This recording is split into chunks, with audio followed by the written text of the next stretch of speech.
सुनना, आशुतोष केवल नाम नहीं है, आशुतोष का गुण भगवान शिव के भीतर समाया है। वो आशुतोष का तत्व हमारे भीतर होना चाहिए, हमारे भीतर वो आशुतोष का तत्व होना चाहिए। क्यों कहते हैं जिस लड़का लड़की का संबंध टूट रहा है, अदालत में केस चल रहा है, जरा सी बात के पीछे तलाक की बात हो गई, तो क्यों कहा जाता है कि आशुतोष नाम से शंकर भगवान पर जल चढ़ाना प्रारंभ करो, वो ग्रस्त जीवन वापस जुड़ जाएगा और परिवार एक हो जाएगा और दोनों में विवाद नहीं होगा। आशुतोष नाम में इतना फल है, केवल एक आशुतोष नाम का स्मरण कर लेना, आशुतोष नाम का केवल उच्चारण कर लेना कोई साधारणता नहीं है। जब बहुत क्लेश अपार क्लेश होता है, पति पत्नी में झगड़ा होकर पत्नी मायके भी चली जाती है, पति अपने घर पर रह जाता है, एक दूसरे का फोन आना बंद हो जाता है, एक दूसरे से बातचीत बंद हो जाती है, कोई पत्र व्यवहार नहीं होता, 6 महीना 8 महीना साल भर 1.5 साल हो गया, ना पति सुध ले रहा ना पत्नी सुध ले रही, तो उस जगह पर आशुतोष भगवान कार्य करते हैं। उस समय पर आपका एक लोटा जल शंकर भगवान को जब चढ़ाने के लिए जाते हो और जल चढ़ाते समय जब शिव जी को आशुतोष कहकर जल समर्पित करा जाता है, जल का पात्र जब भरा जाता है, तो इस पात्र को जब इस तरह से चढ़ाते हैं तो वो आशुतोष का स्मरण कर किया जाता है। तब कितना भी विवाद हुआ हो, दोनों पक्ष में से किसी न किसी एक पक्ष की ओर से फोन आना चालू हो ही जाता है। आशुतोष शब्द ही एक आनंद है।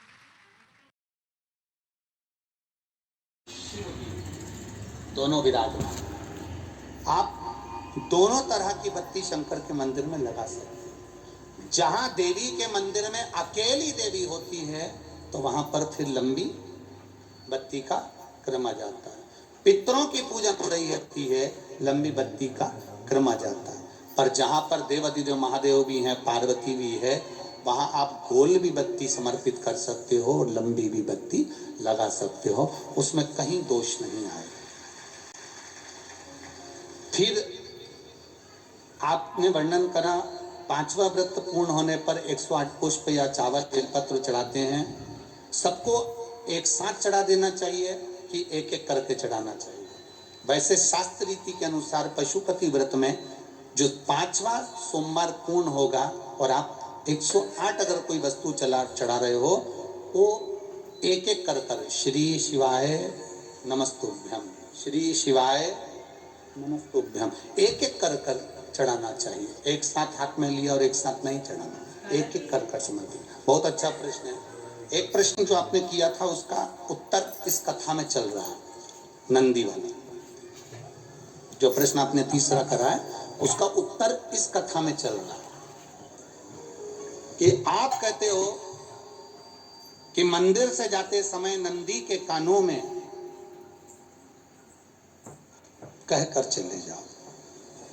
बैठिए बैठिए बैठिए बैठिए। बहुत सुंदर प्रश्न है आपके, बहुत भाव से और आनंद से आपने करा। जनमानस के कल्याण के प्रश्न है ये, केवल आपके लिए नहीं है, ये सबके लिए। इतने जोरदार इस प्रश्न का गुरुजी ने बहुत सुंदर उत्तर दिए, ध्यान से सुने।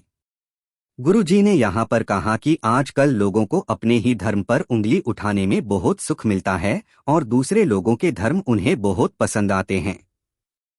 और प्रश्न का उत्तर देते हुए कहा कि जो भी उपाय जो गुरुजी हमें बताते हैं वे सारे उपाय पुराणों से ही लेकर आते हैं। और जैसे कि माता जी का प्रश्न था कि लोगों नंदी के कान में कहने पर हंसते हैं, तो गुरुजी ने बोला, हमारे सनातन धर्म में बोला,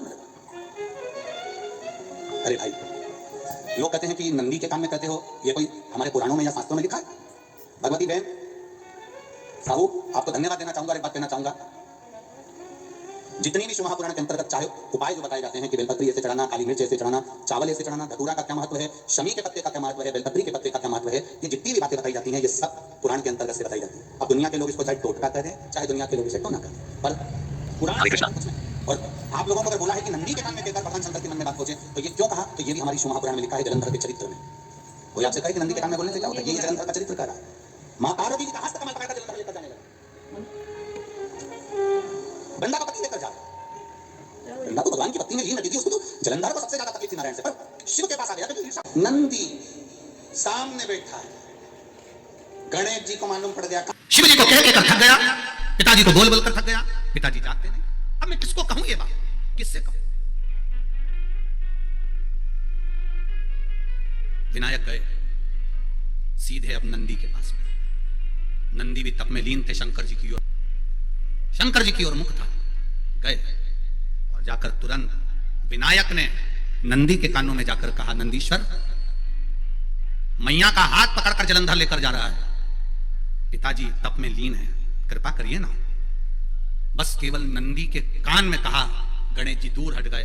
नंदी के कान में कहा, शंकर जी के नेत्र खुल गए, शिव जी के नेत्र खुले।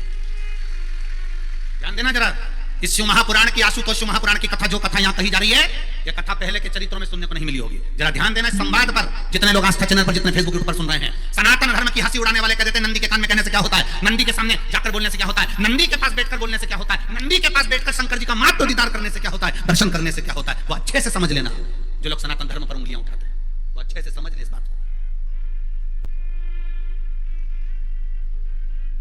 क्या होता है? नंदी तप में लीन, शिवजी तप में लीन, शिव नहीं उठ रहे। विनायक ने नंदी के कानों में जाकर कर दिया, नंदी के कान में जाकर कहा, नंदी के नेत्र नहीं खुले। नेत्र किसके खुले? जम के बोलो, महादेव के खुले, शिव जी के खुले। ये मन का तार, नंदी शंकर की आराधना कर रहे थे, शिव अपनी भक्ति में डूबे थे। यहां कहा, यहां पहुंचा, जो दिल में था उस तक बात पहुंच गई। नंदी के दिल में शिव थे, तुम कहे, नंदी ने शंकर तक बात पहुंचा दी। वो सूत्र जो बंधा था दिल से दिल तक का, वो पहुंच गया। वो सूत्र जो दिल से दिल तक बंधा हुआ था, मन से बंधा हुआ था, खबर वहां तक पहुंच गई, खबर पहुंच गई।